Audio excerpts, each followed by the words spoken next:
ಈ ಪ್ರಕರಣ ಹೊರಕ್ಕೆ ಬಂದ ಸಂದರ್ಭದಲ್ಲಿ ಪೊಲೀಸರಿಗೆ ದರ್ಶನ್ನಿನ ಪತ್ನಿ ಒಂದು ಕಾಗದ ಬರೀತಾರೆ.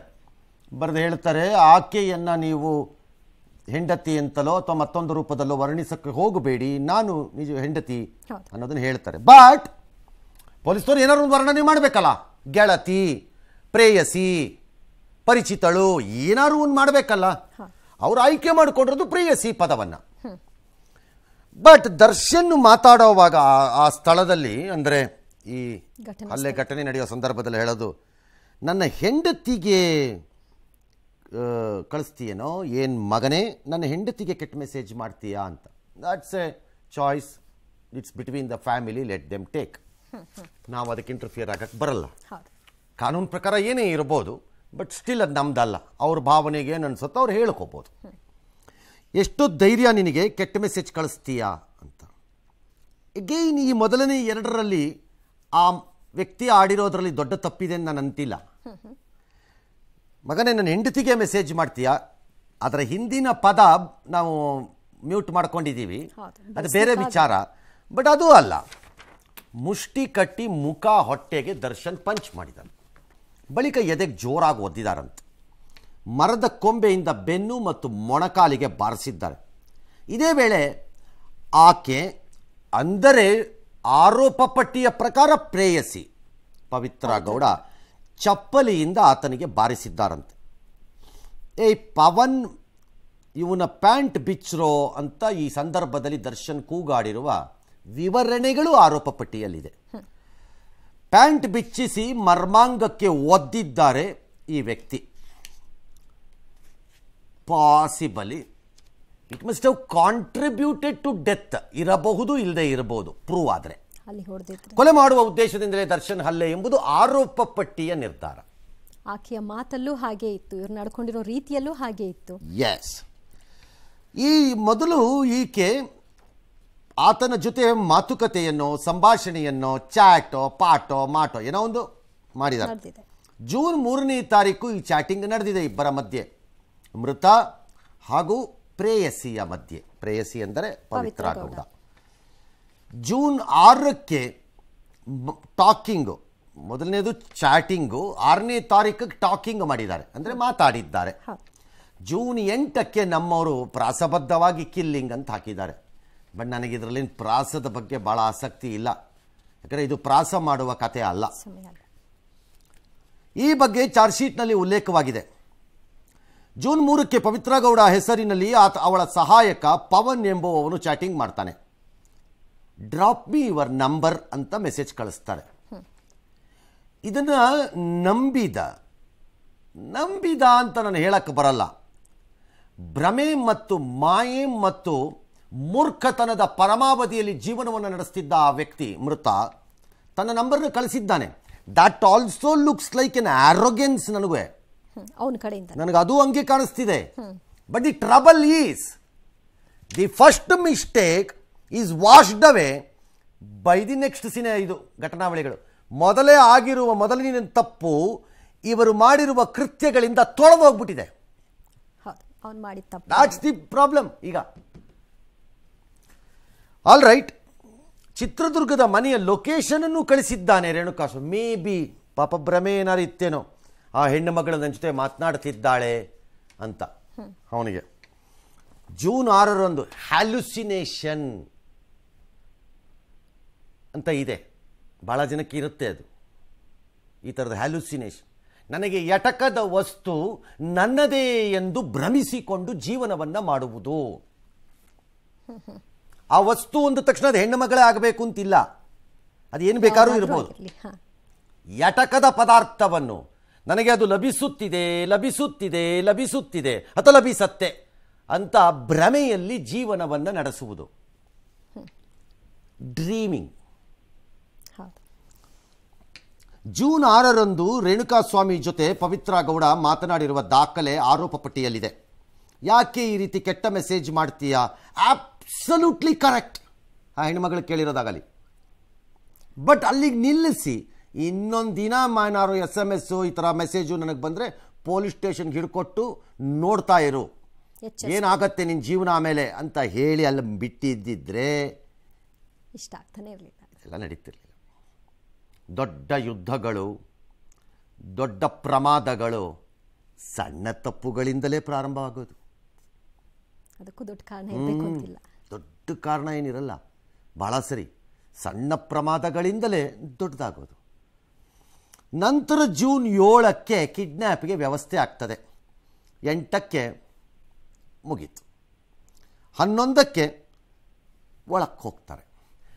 ಹಾಗೆ ನೋಡಿದರೆ ವಿಚಿತ್ರ, ಆರಂಭದ ದಿನಗಳಲ್ಲಿ ಅಶ್ಲೀಲ ಮೆಸೇಜನ್ನು ಕಳಿಸಿದ್ದಾನೆ ಎಂಬ ಆರೋಪಕ್ಕೆ ಗುರಿಯಾಗಿರುವ ಮೃತ ವ್ಯಕ್ತಿ ಒಳಗೆ ಹೋಗಬೇಕಾದವನು, ಹೌದು, ಅವನು ಹೋಗ್ಬೇಕಿತ್ತು, ಅವನು ಹೋಗಬೇಕಾಗಿದ್ದವನು ಇವ್ರು ಹೋಗ್ತಾರೆ. ಇದನ್ನು ಶಾಲ್ವಿ ಕಾಲ್ ಒಂಥರ ಕೆರ್ಕೊಂಡು ಸಮಸ್ಯೆನ ಮೈ ಮೇಲೆ ಎಳ್ಕೊಳ್ಳೋದು ಇರವೇ ಬಿಟ್ಕೊಂಡಂಗೆ ಅಂತ. ಎಸ್, ದರ್ಶನ್ ಅಂಡ್ ಗ್ಯಾಂಗ್ ಬಂಧನ ಆದ ಬಳಿಕ ಆರೋಪಿಗಳನ್ನ ವಶಕ್ಕೆ ಪಡೆದಿದ್ದ ಪೊಲೀಸರು ಸ್ಟೋನಿ ಬ್ರೂಕ್ ಪಬ್ನಲ್ಲಿ ಸ್ಥಳ ಮಹಜರು ಮಾಡುವ ಚಿತ್ರವೂ ಕೂಡ ಬೆಳಕಿಗೆ ಬಂದಿದೆ. ಫೋಟೋದಲ್ಲಿ ದರ್ಶನ್, ಆರೋಪಿಗಳಾದ ನಾಗರಾಜ್, ವಿನಯ್, ಪ್ರದೋಷ್, ಪವನ್, ನಟ ಚಿಕ್ಕಣ್ಣ ಸಹ ಚಿತ್ರದಲ್ಲಿದ್ದಾರೆ. ಕೊಲೆ ಮಾಡುವ ಮುನ್ನ ಆರೋಪಿ ದರ್ಶನ್ ಸೇರಿ ಇನ್ನೂ ಕೆಲವರು ಸ್ಟೋನಿ ಬ್ರೂಕ್ ಹೋಟೆಲ್ನಲ್ಲಿ ಬಿಂದಾಸ್ ಆಗಿ ಪಾರ್ಟಿ ಮಾಡಿದ್ರು. ದರ್ಶನ್ ಬಂಧನದ ಬಳಿಕ ಸ್ಟೋನಿ ಬ್ರೂಕ್ಗೆ ಕರೆತಂದಿದ್ದ ಪೊಲೀಸರು ಪಾರ್ಟಿ ನಡೆದ ಸ್ಥಳದಲ್ಲಿಯೇ ಆರೋಪಿಗಳನ್ನ ಕೂರಿಸಿ ಸ್ಥಳ ಮಹಜರನ್ನ ಮಾಡಿದ್ದಾರೆ. ಎಸಿಪಿ ಚಂದನ್ ನೇತೃತ್ವದಲ್ಲಿ ಅವರನ್ನೆಲ್ಲ ಕೂರಿಸಿ ಪೊಲೀಸ್ ಸಿಬ್ಬಂದಿಯೊಬ್ಬರು ಲ್ಯಾಪ್ಟಾಪ್ನಲ್ಲಿ ಎಲ್ಲ ಅಂಶಗಳನ್ನು ನೋಟ್ ಮಾಡಿಕೊಂಡಿದ್ದಾರೆ.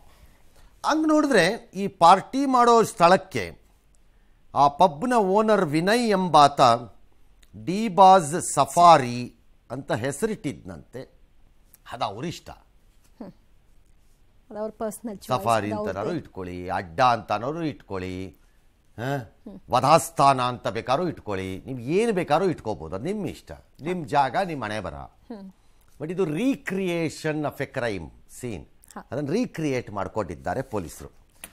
ಜೂನ್ 9 ಭಾನುವಾರ ಬೆಳಿಗ್ಗೆ ಪೂಜೆಯಲ್ಲಿ ಭಾಗಿಯಾಗಿ, ಪೂಜೆನ ಯಾವ ಪೂಜೆ, ಮನೆಯಲ್ಲೊಂದೇನೋ ಪೂಜೆ ಇಟ್ಕೊಂಡಿದ್ದಾರೆ, ಫಾರ್ ವಾಟ್ ಏನಿಯೋ, ದರ್ಶನ್ಗೆ ಮೈಸೂರಿಗೆ ತೆರಳಿದ್ದಾರೆ. ಹೆಣ ಬಿಸಾಕಿದ್ದ ಕಾರ್ತಿಕ್, ಕೇಶವಮೂರ್ತಿ, ನಿಖಿಲ್ ಭಾನುವಾರ ಸಂಜೆ 4 ಗಂಟೆಗೆ ಶರಣಾಗಿದ್ದಾರೆ. ಇಟ್ ಲುಕ್ಸ್ ಲೈಕ್ ದೊಡ್ಡವರು ಹೇಳಿದ್ದಾರೆ ನಾವು ಶರಣಾಗೋಣ, ಅವ್ರು ನಮ್ಮನ್ನು ಯಾರೋ ಪ್ರೊಟೆಕ್ಟ್ ಮಾಡ್ಕೋತಾರೆ, ಅವ್ರಿಗೆ ಯಾರ್ಯಾರೋ ಗೊತ್ತಿರ್ತಾರೆ, ಅವ್ರು ನಮ್ಮನ್ನು ಪ್ರೊಟೆಕ್ಟ್ ಮಾಡ್ಕೋತಾರೆ, ನಾವು ಹಿಂಗೆ ಓದ ಬಂದ ಅಂತ ಒಂಥರ ಟೂರಿಸಮ್ ಥರ ನಾವು ಅದೇ ಬಂದೆಪ್ಪ ಅಷ್ಟೇ, ನಂದೇನಿದೆ ಎಲ್ಲ ನೋಡ್ಕೋತಾರೆ ಅವರು ಅನ್ನೋ ಮೂಡಲ್ಲಿ ಅವ್ರು ಹೋಗಿ ಸರೆಂಡರ್ ಆದಂಗಿದೆ ಅವರುಗಳು. ಅದು ಸ್ವಲ್ಪ ಯಾಮಾರಿದೆ, ಅದರ ಪರಿಣಾಮ ಇಲ್ಲಿಗೆ ಬಂದಿದೆ. ಯಾಕದು ಬಂದಿರುತ್ತೆ ಅಂತಂದರೆ ಯಾರು ಹೇಳಿರ್ಬೋದು, ನೀವು ಯಾಕೆ ತಗೊಳಕತ್ತೀರಿ ಇದಕ್ಕೆ ಅಂತ. ಅದಕ್ಕೆ ಯಾವನೇನು ಮಾಡ್ಕತ್ತಾರ ನಮ್ಮನ್ನು ಇಲ್ವಾ, ಮೇಲ್ಗಡೆ ನೋಡ್ಕೋತಾರೆ, ಅವ್ರು ನೋಡ್ಕೊಳ್ತಾರೆ ಅನ್ನೋ ನಂಬಿಕೆ. ವಿಚಾರಣೆಯಲ್ಲಿ ರಾಘವೇಂದ್ರ ಚಿತ್ರದುರ್ಗದ ದರ್ಶನ್ ಸಂಘದ ಅಧ್ಯಕ್ಷ ಅನ್ನೋದು ಗೊತ್ತಾಯಿತು. ಪೊಲೀಸರು ಡೌಟ್ ಬಂತು. ವರ್ಕ್ ಮಾಡಿದಾಗ ಕೇಶವಮೂರ್ತಿ ಮೊದಲಿಗೆ ದರ್ಶನ್ ಹೆಸರು ಹೇಳಿದ್ದಾನೆ. ನಂತರ ದರ್ಶನ್ ಪತ್ನಿ ವಿಜಯಲಕ್ಷ್ಮಿಗೆ ರೇಣುಕಾಸ್ವಾಮಿ ಕೆಟ್ಟದಾಗ ಮೆಸೇಜ್ ಮಾಡ್ತಿದ್ದ ಅಂತ ರಾಘವೇಂದ್ರ ಹೇಳಕ್ಕೆ ಹೋಗಿದ್ದಾನೆ. ಯಾಕೋ ಡೌಟ್ ಬಂದು ಮತ್ತೆ ಡ್ರಿಲ್ ಮುಗಿಸಿ ಪ್ರಶ್ನೆ ಮುಂದುವರಿಸಿದ್ದಾರೆ. ಆಗ ಕೇಶವಮೂರ್ತಿ ಪವಿತ್ರ ಗೌಡ ಹೆಸರನ್ನ ಬಯಲಿಗೆ ತಂದಿದ್ದಾನೆ. ಇಷ್ಟೊತ್ತಿಗೆ ಮೈಸೂರಿನಲ್ಲಿ ದರ್ಶನ್ ಮೈಸೂರು ಬಿಟ್ಟು ಜೂನ್ 10 ಸೋಮವಾರ ರಾತ್ರಿ 2 ಗಂಟೆಗೆ ಮೈಸೂರಿಗೆ ಹೋಗಿ ಯಾವುದೋ ಹೋಟ್ಲಲ್ಲೋ ಎಲ್ಲ ಕೂತ್ಕೊಂಡಿದ್ದಾರೆ. ಬಟ್ ಪೊಲೀಸ್ನವರು ಅವ್ರನ್ನ ಡ್ರಾಪ್ ಮಾಡಿ ವಾಪಸ್ ಬರ್ತಾ ಇದ್ದ ಪ್ರದೋಷ್ ವಿನಯ್ನ ಕುಂಬಳಕೋಡಿನ ಕಣಮಿಣಿಕೆ ಹತ್ರ ಹಿಡಿದಾಕೊಂಡ್ರು, ಟೋಲ್ ಹತ್ರ. ಮತ್ತು ಮಂಗಳವಾರ ಬೆಳಿಗ್ಗೆ 7 ಗಂಟೆಗೆ ಮೈಸೂರಿನ ಯಾವುದೋ ಹೋಟೆಲ್ನಲ್ಲಿ ಆತನನ್ನು ಬಂಧನಕ್ಕೆ ಒಳಪಡಿಸಿದ್ರು. ಟೆನ್ಷನಲ್ಲಿ ಇದ್ರು ಅಂತಾರೆ, ಗೊತ್ತಿಲ್ಲ ಇದ್ರೋ ಬಿಟ್ರೋ, ನನಗೆ ಐ ಹ್ಯಾವ್ ನೋ ಐಡಿಯಾ. ಈ ಮಧ್ಯೆ ಜೂನ್ 11 ಬಳಿಕ ಮಂಗಳವಾರ ಪೊಲೀಸರು ಅರೆಸ್ಟ್ ಮಾಡೋದು ಸ್ವಲ್ಪ ತಡವಾಗಿದ್ದಿದ್ರೆ ಆತ ಅಜ್ಞಾತ ಸ್ಥಳಕ್ಕೆ ಹೋಗೋಕ್ಕೆ ಪ್ಲ್ಯಾನ್ ಮಾಡಿದ್ರು ಅಂತ ಸುದ್ದಿ. ಮೇ ಬಿ ಮಾಡ್ಬೋದು ಕೂಡ, ಅಟೆಂಪ್ಟೆಡ್ ಆನ್ಸ್ಪೇಟ್ರಿ ಬೇಯ್ಲೋ ಡ್ಯಾಶು ಎಲ್ಲ ನಡೀತಿತ್ತೇನೋ. ಬಟ್ ಆ ಪ್ರಾಸೆಸ್ಸಲ್ಲಿ ಅಷ್ಟೇನು ಸುಲಭವಾಗಿ ಎಸ್ಕೇಪ್ ಆಗಕ್ಕೆ ಆಗ್ತಿರಲಿಲ್ಲ. ಎಸ್, ಇನ್ನು ಚಾರ್ಜ್ ಶೀಟ್ ಬೆನ್ನಲ್ಲೇ ಪತ್ನಿ ವಿಜಯಲಕ್ಷ್ಮಿ ಮತ್ತೆ ಬಳ್ಳಾರಿ ಜೈಲಿನಲ್ಲಿ ದರ್ಶನ್ರನ್ನ ಭೇಟಿ ಮಾಡಿದ್ದಾರೆ. ಜಾಮೀನು ಅರ್ಜಿ ಸಲ್ಲಿಕೆ ಬಗ್ಗೆ ಮಾತನಾಡಿದ್ದಾರೆ. ವಿಜಯಲಕ್ಷ್ಮಿ ಜೊತೆ ದರ್ಶನ್ ಪರ ವಕೀಲರು, ನೋಟ್ರಿ ಕೂಡ ಭೇಟಿಯಾಗಿ ಜಾಮೀನು ಅರ್ಜಿಗಳ ಸಹಿಯನ್ನ ಹಾಕೊಂಡಿದ್ದಾರೆ.